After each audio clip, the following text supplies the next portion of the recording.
Hey guys, what's going on? It's Gaming and Gear, and I've got some news stories coming at you, so let's get on it. First off, we have the news. This isn't very recent, but I just wanted to elaborate on this. Atlas, their parent company, Index, they were bought out in 2010. They dabble in a lot of things, and one of the things they dabble with, along with owning a football or soccer team as we in America know it, anime studios, and the movie business, is that they have quite a bit of tax frauds and the like. So they've got some shady deals going on, and as such, and the fact that they're in debt, they are filing for bankruptcy. And they're going to sell off all their assets, and they're selling off Atlas. So, two of the most likely dealers, this article I'm going to be linking thinks Nintendo will be the one to buy them. Two of the most likely people to buy them would be Nintendo or Sony. Microsoft, don't really see it. It would help them out in Japan, but quite honestly, I think they've pretty much given up on Japan. I feel like they treat it as like other nations that don't produce a lot of games, like Sweden or like Germany or places like that. Places that have good economies that buy systems, but they don't really make a lot of games. And Japan does make a lot of games, but not a lot of Xbox 360 games. I mean, really, the only Japanese developer I can think of, not publisher, is really Squeenix with the Final Fantasy games. And they really haven't been themselves lately, so all the loss. Anyway, so for Nintendo, I see them buying because of the Shin Megami Cross Fire Emblem coming out soon, also the $30 credit when you buy Fire Emblem Awakening in SMT4, Shin Megami Tensei 4. I think they're promoting the series really heavily, especially since SMT4 is their major launch title. Not launch title, but their major title on the 3DS until, in North America at least, until Mario & Luigi Dream Team comes out on the 11th of August, so that's a little less than a month away. So they're really trying to, and they know how, kids really want something to play over the summer, and a lot of people are traveling, so it is the perfect long game for the summer. And Sony would be likely to buy them because of the fact that one of their more popular franchises, Atlas's more popular franchises, which is a sub-series of Shin Megami Tensei, it has some things in common, is the Persona series. All of the Persona games, as far as I'm aware of, have been on Sony platforms.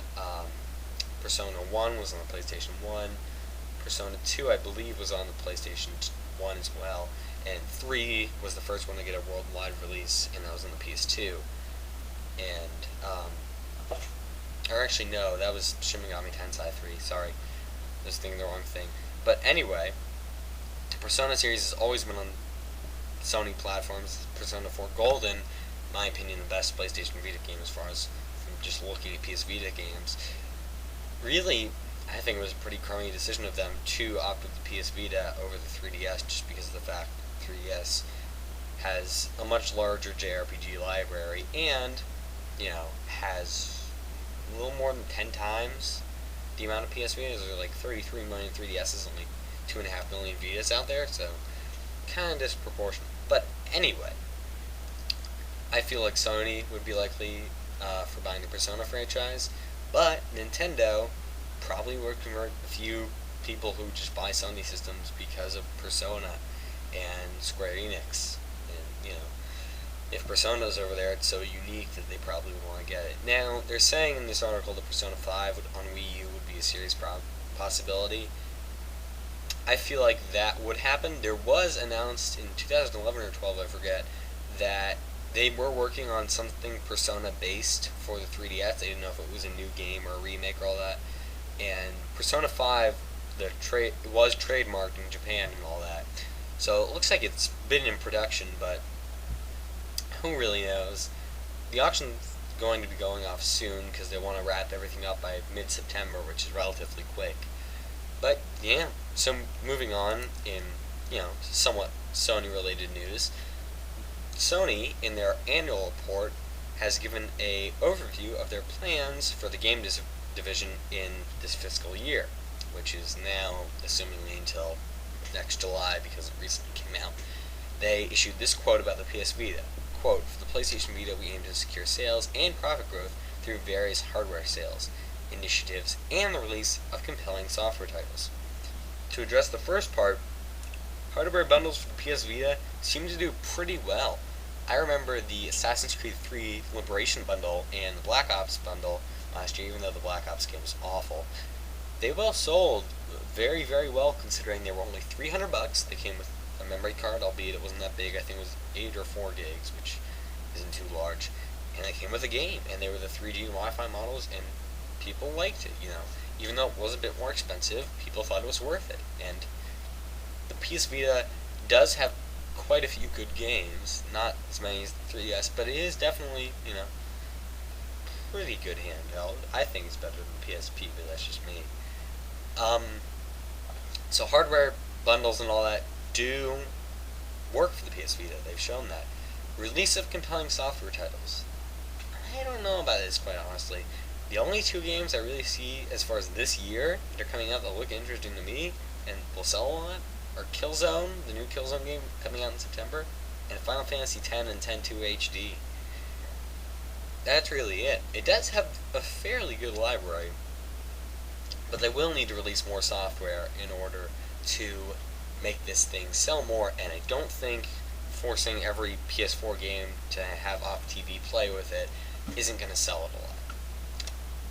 So back on the subject of Nintendo-related news, Miyamoto did an interview recently, and they asked if he thought Zelda would be a good fit for 4K technology. This is, really super high resolution. I don't really see the point of it as far as games go, because of the fact that there are a lot of games, most games actually, that have ugly textures, even upscaled 1080p, and I think we should get that worked out before we, shift into 4K massive resolutions that, quite honestly, aren't really that great if you're sitting like 5 feet away from your TV, which, is the closest I ever get to it.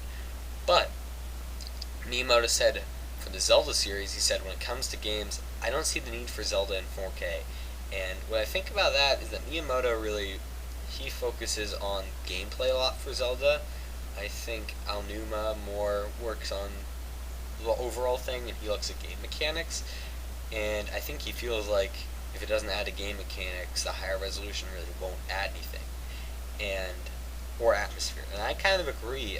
While it would look beautiful, I feel like nailing down somewhat realistic style. I don't want Twilight Princess. I want kind of more like modern Ocarina of Time, like Ocarina of Time 3D but HD. I feel like that would be a good fit. Now, in the same article, he also said that Pikmin would be a great fit.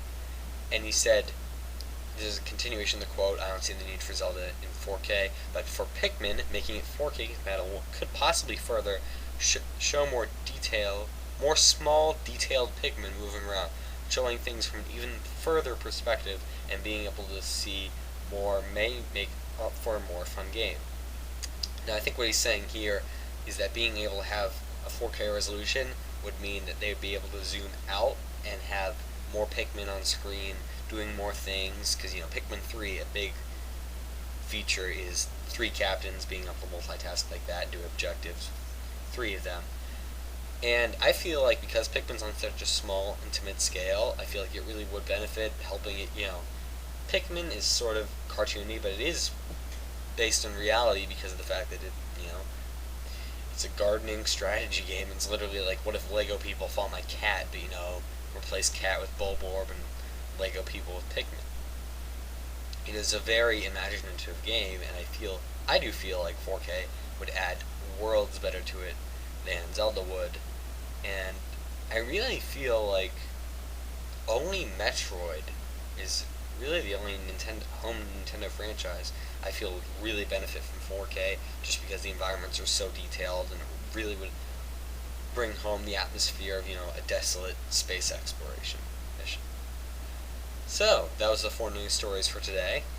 Please tell me what you think of this new format. I personally prefer it for now, but I'm definitely open to feedback. So, I'll catch you guys tomorrow. Thanks for watching.